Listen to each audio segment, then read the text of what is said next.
New Srivari Auto Finance near Valluvanadu Hospital, Grand Mall Complex, Sottapalam. Phone number 9656444458, 9656444457. Mankara ഗ്രാമപഞ്ചായത്തിൽ വെച്ച് സംഘടിപ്പിച്ച വികസിത് ഭാരത് സങ്കല്പയാത്ര കേന്ദ്രമന്ത്രി ഹർദീപ് സിംഗ് പുരി ഉദ്ഘാടനം ചെയ്തു. എല്ലാ കാലത്തും സ്ത്രീക്ഷേമത്തിന് പരിഗണന നൽകി പ്രവർത്തിച്ച നരേന്ദ്രമോദി സർക്കാർ ഇനി വരുന്ന കാലഘട്ടത്തിൽ വിഭാവനം ചെയ്യുന്നത് സ്ത്രീകളുടെ നേതൃത്വത്തിൽ നടക്കുന്ന വികസന പ്രവർത്തനങ്ങളാണെന്നും അത്തരം ശ്രമങ്ങളുടെ തുടക്കമായാണ് കേന്ദ്ര സർക്കാർ പാർലമെന്റിൽ വനിതാ ബിൽ അവതരിപ്പിച്ചതെന്നും കേന്ദ്ര ഭവന നഗരകാര്യ പെട്രോളിയം പ്രകൃതിവാതക മന്ത്രി ഹർദീപ് സിംഗ് പുരി പറഞ്ഞു. കേന്ദ്ര ഗവൺമെന്റിന്റെ വികസന ജനക്ഷേമ പദ്ധതികൾ ജനങ്ങളിലേക്ക് എത്തിക്കാനായി സംഘടിപ്പിച്ചിട്ടുള്ള വികസിത് ഭാരത് സങ്കല്പ് യാത്രയുടെ മങ്കര ഗ്രാമപഞ്ചായത്ത് തല ഉദ്ഘാടനം നിർവഹിച്ച് സംസാരിക്കുകയായിരുന്നു മന്ത്രി.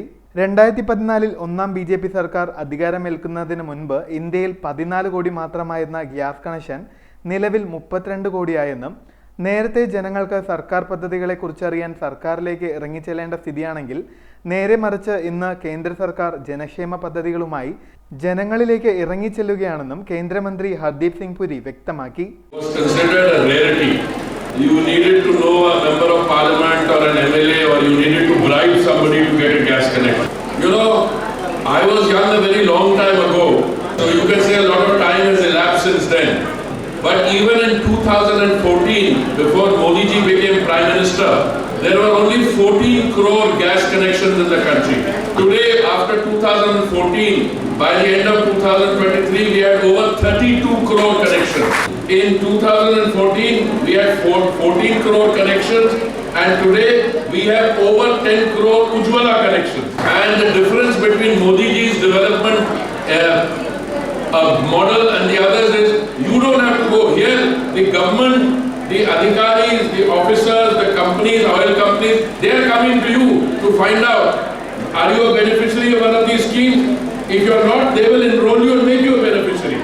And since I am in the beautiful state of Kerala, I also want to talk a little about one other aspect.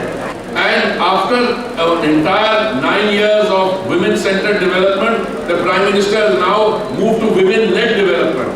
The decision to reserve 33.3% seats in state assemblies and in the central parliament for our sisters, I think is a very progressive development. I spent over 45 years, 39 in the foreign service, other 6 years working for the UN and international organization, and I spent many years outside India. ചടങ്ങിൽ വെച്ച് വിവിധ കേന്ദ്ര government പദ്ധതികളുടെ ഗുണഭോക്താക്കളുമായി മന്ത്രി സംവദിച്ചു.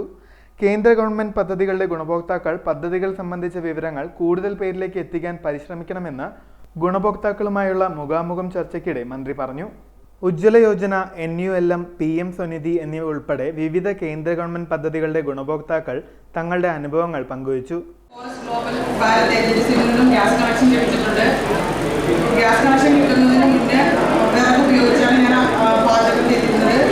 Gas connection കിട്ടിയത് മൂലം എനിക്ക് വീട്ടിൽ കൂടുതൽ സമയം ചെലവഴിക്കുവാനും കുട്ടികളെ നേരത്തെ സ്കൂളിൽ അയക്കുവാനും ജോലിക്ക് നേരത്തെ പോകുവാനും സാധിച്ചു. ഉജ്ജ്വല കണക്ഷനിൽ സബ്സിഡി 300 ലഭിക്കുന്നതിൽ സന്തോഷമുണ്ട്. ഉജ്ജ്വല കണക്ഷൻ ഞങ്ങൾക്ക് നൽകിയ മോദിജിക്ക് നന്ദി പറയുന്നു.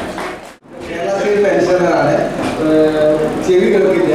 അപ്പോൾ മങ്കര പോസ്റ്റ് ഓഫീസ് പറഞ്ഞപ്പോൾ മങ്കര പോസ്റ്റ് ഓഫീസിലെ പോസ്റ്റ്മാൻ വന്ന് ഡിജിറ്റലായിട്ട് 1 മണിക്കൂർ മെനക്കെട്ടിട്ടാണ് അവർ ഡിജിറ്റലായിട്ട് നെറ്റ്വർക്ക് ഇഷ്യൂസ് ഉണ്ടായിരുന്നു. അപ്പോൾ അച്ഛനെയും കൊണ്ട് പാലക്കാട് റഷ്യയിൽ പോകാൻ ബുദ്ധിമുട്ട് ആലോചിച്ചിട്ടാണ് പോസ്റ്റ് ഓഫീസ് പറഞ്ഞപ്പോൾ ഡിജിറ്റലായിട്ട് അത് വളരെ നന്നായി ചെയ്തു വന്നു. അപ്പോൾ കേന്ദ്ര സർക്കാരിനും പ്രധാനമന്ത്രി നരേന്ദ്രമോദിക്കും 1000 നന്ദി അറിയിക്കുന്നു. പ്രധാനമന്ത്രി ഉജ്ജ്വല യോജനയ്ക്ക് കീഴിൽ 100 സൗജന്യ പാചകവാതക കണക്ഷനുകൾ വിതരണം ചെയ്തു. ചടങ്ങിൽ വെച്ച് ജനസുരക്ഷാ പദ്ധതി നടപ്പാക്കുന്നതിൽ മികച്ച നേട്ടം കൈവരിച്ച മങ്കര ഗ്രാമപഞ്ചായത്തിനെ മന്ത്രി ആദരിച്ചു. മങ്കര ഗ്രാമപഞ്ചായത്തിനായി ഗ്രാമപഞ്ചായത്ത് പ്രസിഡന്റ് MN ഗോകുൽദാസ് മന്ത്രിയിൽ നിന്ന് പ്രശസ്തി പത്രം ഏറ്റുവാങ്ങി. തായമ്പക വിദ്വാൻ കല്ലൂർ നാരായണൻകുട്ടി, കർഷകരായ രാജൻ, സൂര്യനാരായണൻ, ദേശീയതല വാട്ടർ പോളോ മത്സരത്തിൽ ഗോൾഡ് മെഡൽ ജേതാക്കളായ അമിത, അമൃത തുടങ്ങിയവരെയും ചടങ്ങിൽ വെച്ച് മന്ത്രി ആദരിച്ചു.